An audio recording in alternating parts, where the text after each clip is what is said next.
If anybody's actually still here watching, I just cut myself.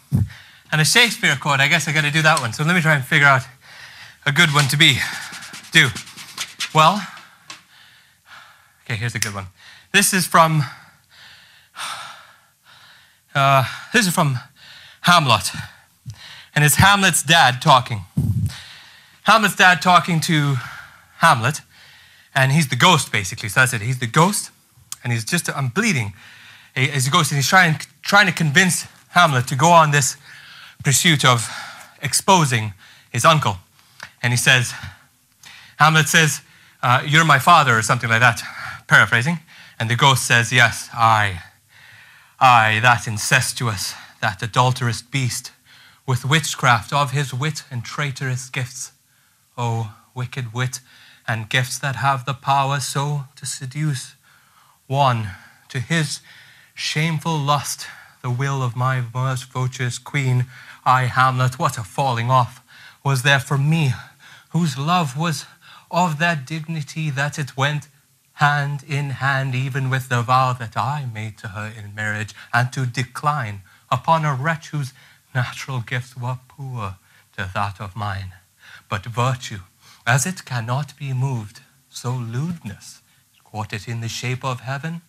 Thus lust, to a radiant angel linked, would sate itself on a celestial bed and prey upon garbage.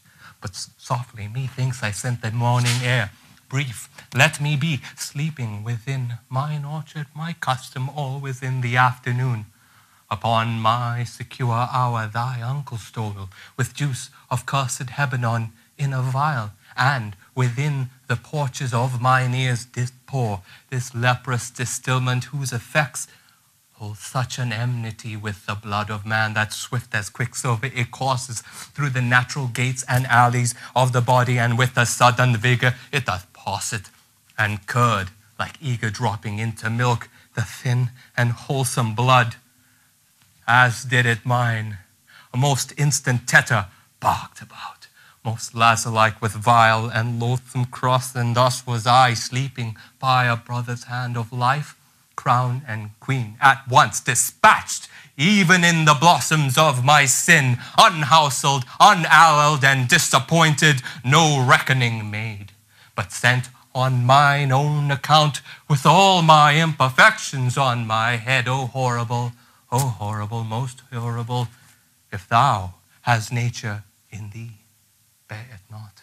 Let not the royal bed of Denmark be a couch for luxury and damned incest, but taint not thy mind, nor let thy soul contrive against thy mother.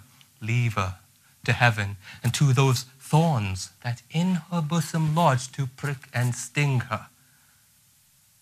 That's it. I can't remember what comes next, and I'm bleeding. Yeah, that was fun.